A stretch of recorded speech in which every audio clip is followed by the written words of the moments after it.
Namaskar. On the behalf of our group, I welcome you to our movie review project, Equilibrium by Kurt Wimmer.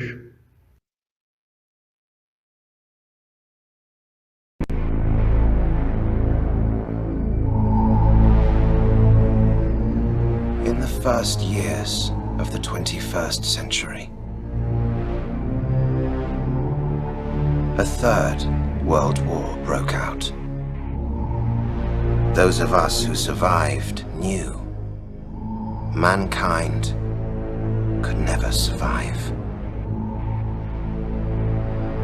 A fourth, that our own volatile natures could simply no longer be risked.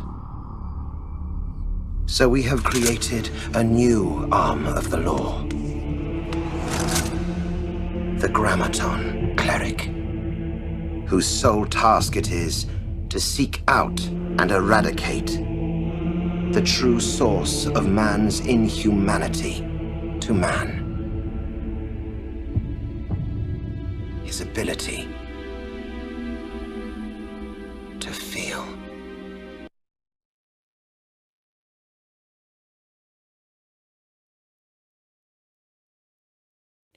Equilibrium was a film released in 2002 and is directed by Kurt Wimmer. It is set in a dystopian future where all form of human emotions are outlawed by a totalitarian government. After the Third World War, all the surviving authorities decided to suppress human feelings through a drug called prosium.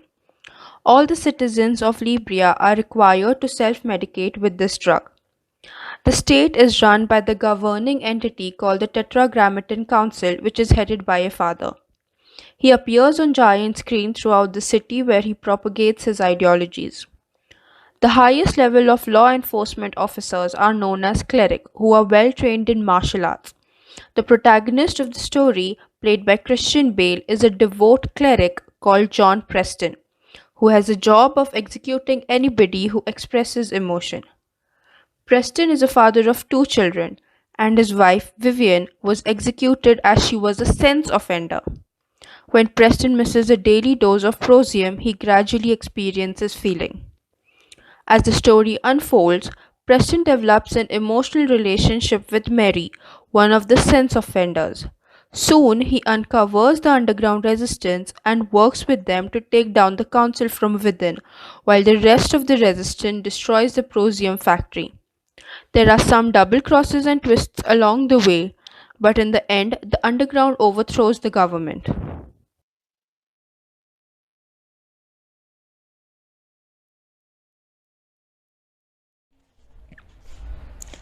Through thorough reflections onto the movie, we have come up with a few philosophical insights of the movie. First, DuPont lives a life of consciousness, but deprives common masses of it. Even in today's society, politicians appear to manipulate situations and the crowd for their personal benefits by trapping the public in unrealistic dreams and promises. In a broad sense, rules and ideals exist only for the common people. Second, are our thoughts and actions as well being manipulated like those of the Libyans? Are we really conscious and are we unaware of the real big picture? Third, is the notion of peace a reductionism of ideas of the absence of any war?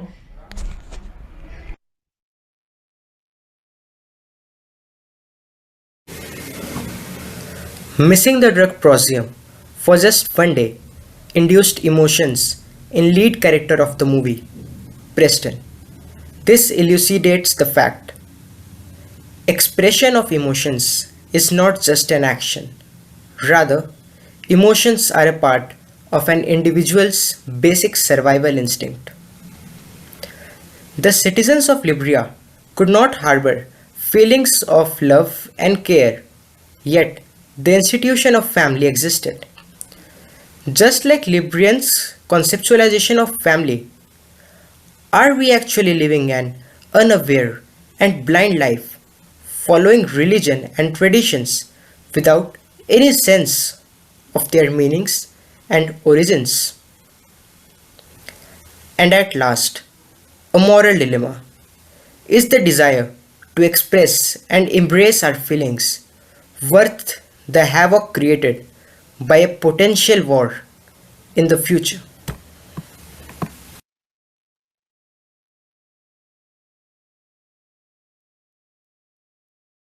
These are the four political inquiries which we found relevant in the movie, namely, power over the good life of a community, the use of state by one group to exercise power over another, the principles by which a community governs its life, and grand theory for humanity's existence. Now we will discuss each point one by one.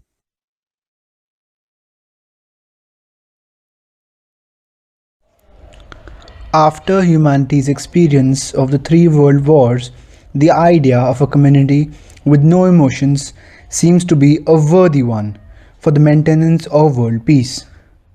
The movie tries to prove the point that human beings are what they are, both in positive and negative ways.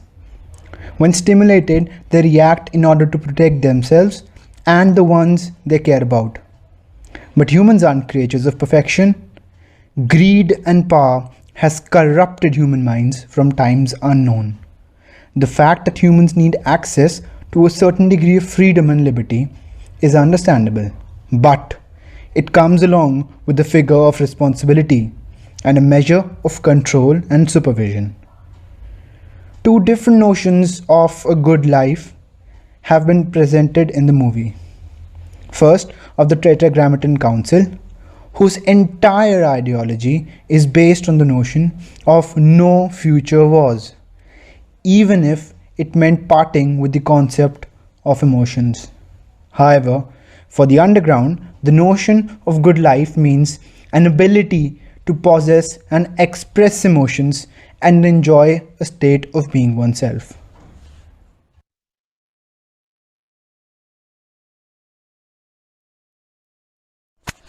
Now, what does it really mean to have a good life?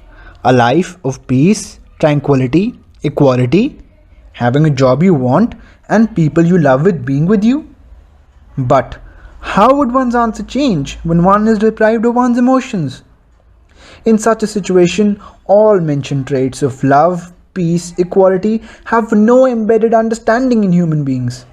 Life as we experience today is an amalgamation of complex emotions, which create what we sometimes refer to us as our drive. A good life, when one thinks superficially, is a life of no problems. But is it so? No!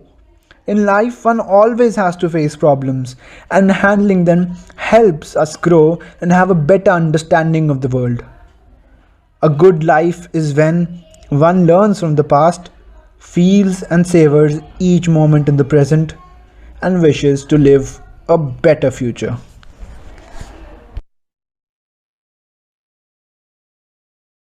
We know the government follows a hierarchical structure with father on top, followed by vice consul and then grammaton clerics. The government enjoys unlimited power over individuals. The small group of people in council elected dew point to succeed as the father with no election rights for its citizens. It brainwashes people to divinely follow the idea of making a suffering-free world by eliminating their feelings. Since they cannot feel, they do not revolt against injustice. There is no judicial system and elections to limit the state. The state considers any form of protest as terrorism and is sought to destroy the resistance. Anyone found with slightest hint of feelings gets killed as a conspirator.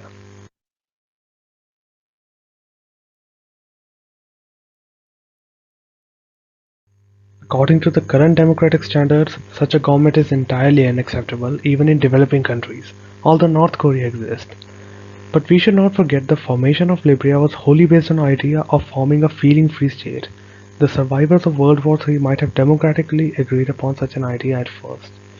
And questioning the preamble motto of existence of Liberia is probably analogous to questioning the sovereignty and democracy of a nation in the contemporary world. These arguments lead us to existential question of what does it mean to be human? What is purpose of our life? Is it to feel and die insignificantly or for some tremendous unbeatable nation? We can still ask why the government did not have a trial of prosecutors of the law. Again, it's difficult to decide whether Libya was justified in using its power as there was no justice concept in the nation. Or it could be possible that feelingless state could be considered as a transition period to stabilize the post-World War era, and later Libya could have become free. It makes us think that democracy is probably more of a privilege than a choice in the present world. It seems like government misused positive liberty to create an authoritarian and theocratic form of government, forgetting its purpose of formation.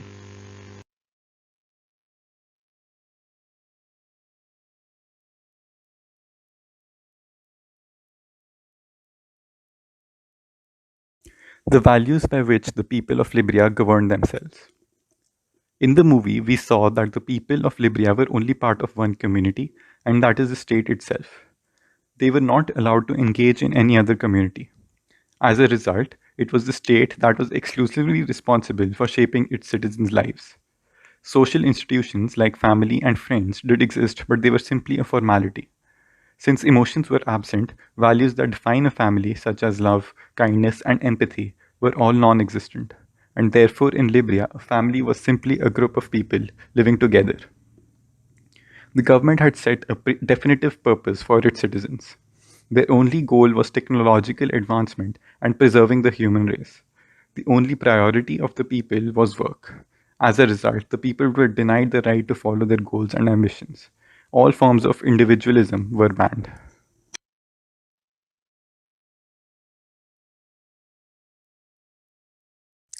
The movie depicts Libya as a technologically advanced and economically thriving city. So it is safe to assume that having one collective goal of societal development was proving advantageous. But we have to ask, is it worth losing all aspects of individuality for the sake of advancement? Is it worth having materialistic things when you can't even feel happy about it? In our opinion, independent thinking is one of the most essential components of humanity. We believe that every person should have the freedom to independently decide how to live their life and what values they stand for. The government should not have any say in this, and it should not force people to work entirely for them. Of course, it's not healthy to completely shift to the other end of the spectrum and have a completely individualistic society, but it is important to maintain a balance and stay somewhere in the middle.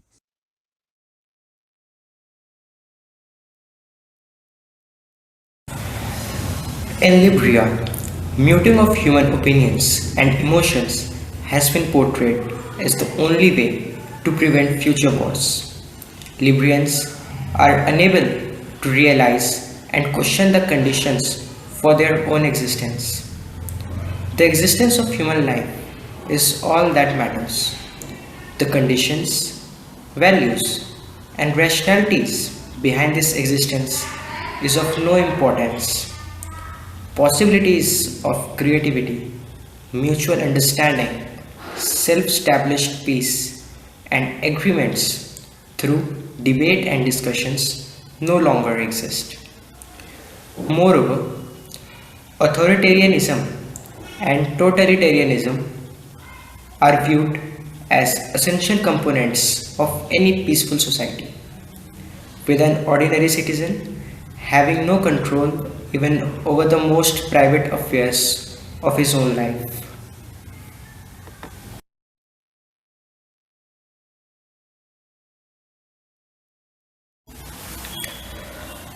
Authorities wish to attain eternal knowledge and declare the supremacy of an ideology is the very beginning of a nation's downfall. What is it that defines a person's individuality and differentiates the basic definition of a community from an individual? A community remains void if it is idealized with one idea, a single vision, and a single definition. Any community is defined by the diversity between its individuals. Whenever we talk of human race, it's not all about the present conditions or what is shrouded by the future alone.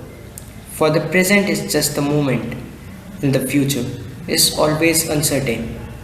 By humanity, we mean the human experience, human culture, human emotions, and human values gained and nurtured over thousands of years. Now you tell, how many of these entities shall remain preserved in a society whose sole aim is to prevent war, preserve human DNA, and continue life without realizing what it is? Clearly, each and every citizen shall be treated morally equal, with the state intervening only when absolutely necessary for maintaining well-being of its citizens. At last, emotions define us. Ending them would end us before we end the possibility of any future war.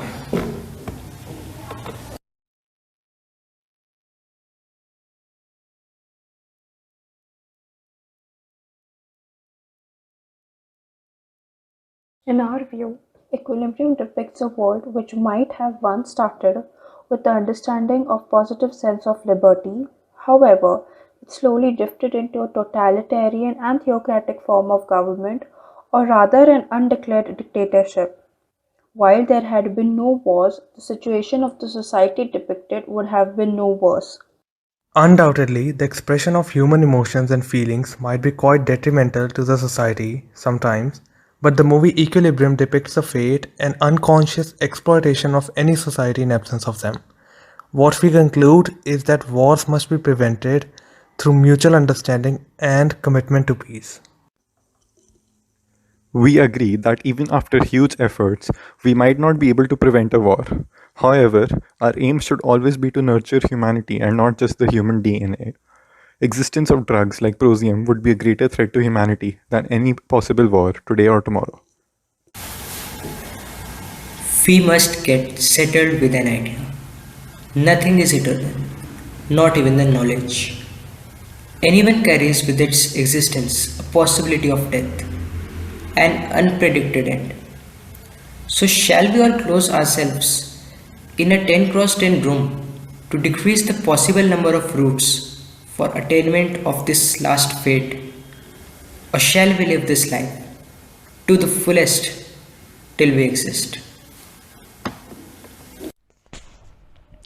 What we believe is that we shall take all necessary precautions and measures to ensure a long and healthy life. However, at the same time, we must ensure that these measures do not hinder the reasons for our existence to live. Similar are our ideas on the existence of the human race.